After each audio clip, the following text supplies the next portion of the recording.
Amigos do LAC Concursos, professor Marcelo mais uma vez aqui com vocês para dar sequência no nosso conteúdo, certo? E como eu falei para vocês, vamos gravar uma aula sobre indústria. Tem isso lá no tópico, indústria no Brasil, na industrialização brasileira. Então, vamos mandar bala nesse conteúdo e atender a essa demanda, certo? Que está lá na ementa que foi enviada para a gente. Vamos lá. Pessoal, primeira coisa, olha só. Vocês se lembram da aula de população economicamente ativa, que a indústria é o setor secundário da economia. Muito bem. Pessoal, mas aí nós temos que entender uma coisa, que é assim. Eu vou falar rapidinho, ó, isso eu vou ter que falar. Se você quiser, você volta, anota, é assim. Pessoal, os processos de industrialização, eles podem ser divididos basicamente em 3 tipos. Sabe quais são? Industrialização clássica, que são aqueles países que vieram se industrializando desde a primeira e da segunda revoluções industriais. Japão, Reino Unido, Estados Unidos, Alemanha, etc. Você tem a industrialização planificada, que é aquela típica de países socialistas. O caso mais clássico é a União Soviética.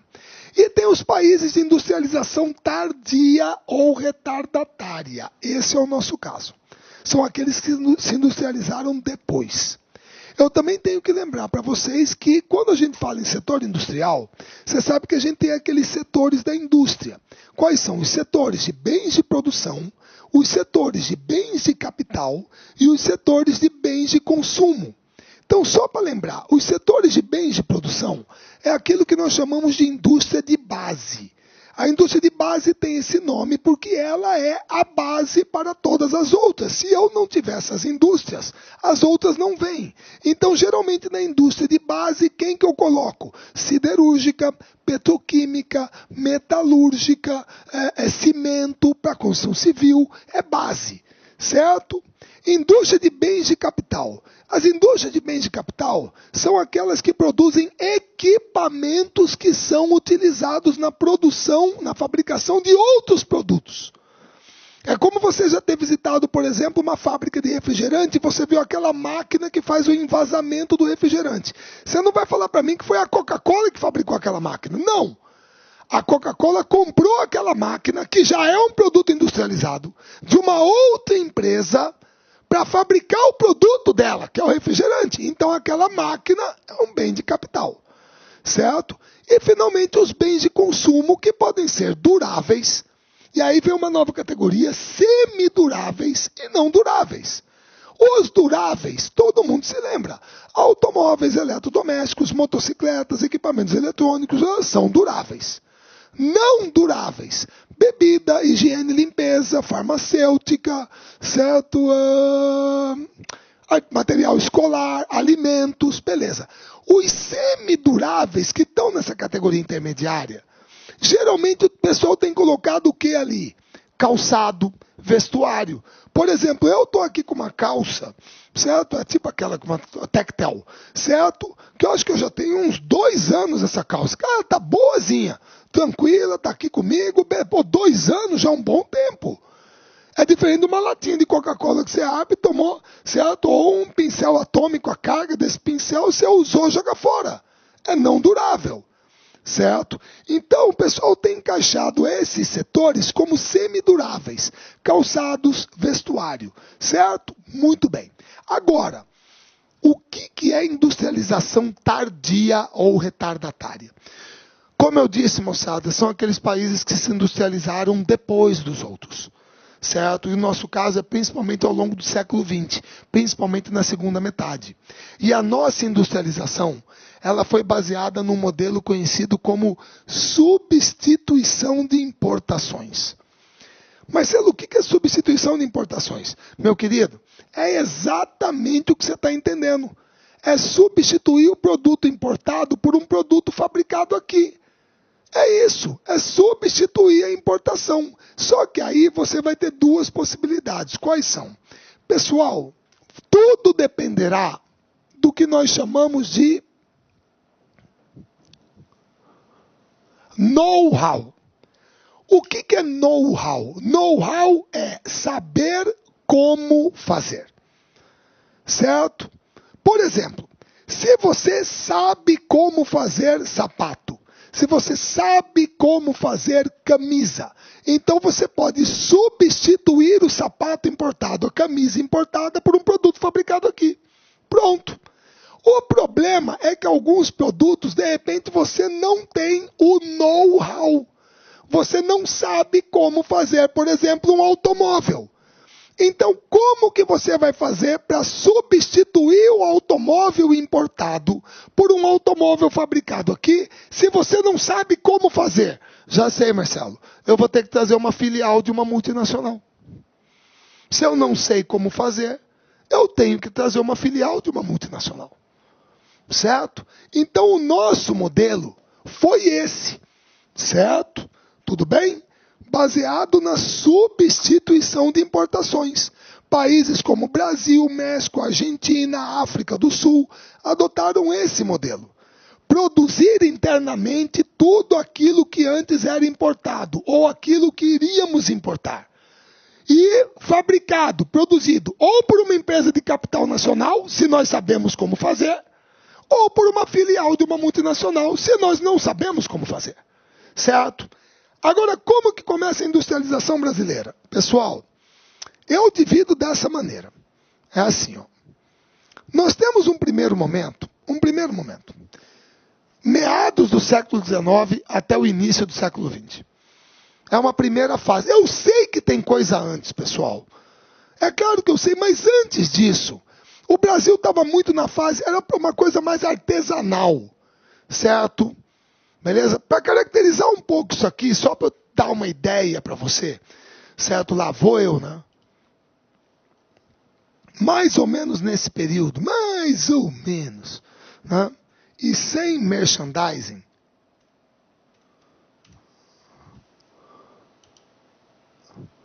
Tá aqui, meu querido. Tá aqui o rótulo da cerveja Boêmia, que é lá de Petrópolis. Certo? Tá aqui. 1853. Está mais ou menos nesse período. Metade do século XIX, século XX, início, por ali. É a primeira fase. Isso aqui é uma indústria. É bebida. Primeira cerveja brasileira. Então está nesse período aí. Certo? Muito bem. Então como é que vai ser? Vai ser assim. Moçada, nessa primeira fase, certo? Perdão. Nessa primeira fase, meados do século XIX, início do século XX, nós adotamos uma iniciativa para tornar o produto brasileiro mais competitivo. E qual foi? Nós criamos, em 1844, a tarifa Alves Branco, que era uma tarifa, um imposto, que incidia sobre o produto importado, de tal maneira a torná-lo mais caro e estimular o consumo do produto nacional. Marcelo, pelo amor de Deus, mas isso é uma prática protecionista, que era muito comum nessa época. Certo? Desde a época do mercantilismo, que também era extremamente protecionista, você tinha esse tipo de medida.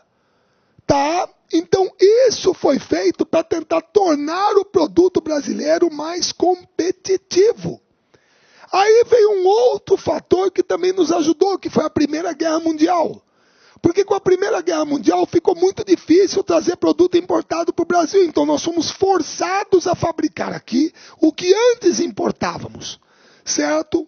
E nesse primeiro momento da história da indústria do Brasil, o que mais aparecerá são bens de consumo semiduráveis e não duráveis. É o que nós chamamos de indústrias leves.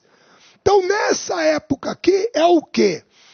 Calçado, vestuário, alimentação, laticínio, frigorífico, você entendeu? Bebida. É isso que nós vamos estimular aqui. É isso que nós veremos aparecer dentro do Brasil nessa primeira fase. Certo? E aí, você tem alguns fatores que contribuíram para a industrialização no período. Primeiro, a abolição da escravatura contribuiu brutalmente. Brutalmente, porque com ela você ampliou o mercado consumidor, você incorporou uma massa de pessoas, certo, no mercado de trabalho assalariado, então você expandiu o mercado interno. Isso foi positivo. A imigração estrangeira foi positiva. Porque eles vieram para o Brasil, eles trouxeram o quê? O know-how, Aqui, ó, o que eu vou falar disso aqui? Tramontina, Grendene, Hering, Gerdau, Balduco. Pessoal, provavelmente é o nome da família. São indústrias de base familiar. E olha só, é só nome estrangeiro. Aqui é alemão, italiano, você entendeu? Então eles contribuíram para isso, certo? A Primeira Guerra Mundial ajudou. O crescimento da rede de energia e transportes, principalmente por causa do impulso da economia cafeeira, e por incrível que pareça, o capital acumulado pelo café também. O capital acumulado pelo café ajudou a financiar a atividade industrial, certo? Então esses fatores aqui contribuíram para a industrialização do Brasil nesse período. E aí, eu acredito que tem uma pessoa que nós temos que falar para não ficar um país sem memória. Vocês me perdoam, não vou me alongar, mas em sala eu falo até do Delmiro Gouveia, para quem é da região de Alagoas, aí, quem é do Nordeste. Eu falo dele também. Mas, se eu não me engano, ele seja pernambucano do nascimento. Tá? Eu falo dele. Mas aqui, Irineu Evangelista de Souza, Barão Visconde de Mauá, patrono da indústria brasileira, o industrial do Império, um cara visionário, pô, gaúcho de nascimento, foi morar no Rio de Janeiro, depois foi estudar na Inglaterra, certo? Foi estudar técnicas comerciais, administração, contabilidade, essas coisas. E ele estudou na Inglaterra, quando a Inglaterra estava no Reino Unido, estava numa transição da primeira para a segunda Revolução Industrial, certo? Então, na hora que ele veio para o Brasil, ele queria ver o Brasil daquela maneira. Dinâmico, desenvolvido, moderno, industrializado, sem mão de obra escrava, coisa que ele não viu lá. Não viu, não tinha escravo, certo? Beleza? Construiu ferrovias, a primeira estrada de ferro do Brasil foi ele que construiu, tá aqui a Baronesa, certo? Que é a locomotiva, tá? Fundou o Banco Mauá, o estaleiro da Ponta da Areia, lá no Rio de Janeiro. Botou a Companhia de Iluminação a Gás no Rio de Janeiro. A Companhia de Navegação do Amazonas. Moçada, a turma fala que se a gente trouxesse ele para hoje, a fortuna dele estava em torno de uns 60 bilhões de dólares. Certo? Pra você ter uma ideia, teve uma época, na segunda metade do século XIX, que o orçamento do Império Brasileiro era 97 mil de réis. A fortuna dele era 115 mil. A fortuna dele era maior que o orçamento do Império. Certo? O problema, moçada, é que a luta dele era inglória. Né? Por quê? Porque ele queria um Brasil, de repente a visão dele, um Brasil mais moderno, desenvolvido, industrializado, dinâmico, competitivo, beleza. Mas tinha gente lá fora e aqui dentro que era contra. Você acha que o pessoal lá fora, principalmente os ingleses, queriam o Brasil industrializado? Quem que ia comprar produtos deles? E a turma daqui, principalmente da oligarquia, da aristocracia latifundiária cafeeira? Complicado, gente. Porque veja bem, você já imaginou, desculpa eu falar dessa maneira, mas só para contextualizar o que ele deve ter vivido nesse embate. O cara, dono de uma fazenda de café, pega o café dele, carrega todo o café, toda a produção dele, leva para o porto, lá em Santos, no Rio de Janeiro, e vende o café para o mercado externo. Certo? E ganha um saco de dinheiro, uma montanha de dinheiro, um saco de dinheiro. E volta para a fazenda com o dinheiro. Certo? E aí ele chega na fazenda, que maravilha, hein? Peguei o meu café, vendi o meu café, foi para o mercado externo, estou com essa montanha de dinheiro aqui, esse saco aqui, e não preciso pagar salário para nenhum daqueles pretos ali na senzala. Olha lá, tudo lá. Mas você não tem que pagar salário, mas você teve que comprar eles. Mas comprar foi um investimento. Aquele ali eu comprei quando tinha 15 anos, está com 50, trabalha 35 anos para mim, nunca ganhou nada. Olha lá, ó, 35 anos trabalhando de graça. Você acha que tinha gente que queria acabar com isso? Claro que não, pessoal. Por isso que a luta dele foi inglória. Ele era uma voz meio que isolada. E morreu numa relativa pobreza. A turma quebrou ele. De fora para dentro. A turma só foi cortando as linhas de crédito dele. Certo? Foi quebrando ele. Tudo bem? Beleza? Mas é um símbolo. Um cara visionário para a época dele. Um baita empreendedor. Certo? Tudo bem? Esse foi o nosso primeiro ciclo. Aí, nós entramos na Era Vargas. Pessoal, vocês sabem que a Era Vargas, a gente segmenta em duas partes. Tem aquela primeira parte que ele ficou 15 anos no poder, parte é o Estado Novo, que é uma mácula, na biografia dele, é uma ditadura. E tem a outra parte, 51, 54, que é até o suicídio, certo? Muito bem. Pessoal, Getúlio assumiu o poder significa o fim do ciclo do café, o fim da política do café com leite, certo? A crise de 29 vai quebrar o café, tá? Inclusive, para quem não se lembra, é uma imagem muito triste até. Por favor, lá vou eu, gosto de mostrar, né?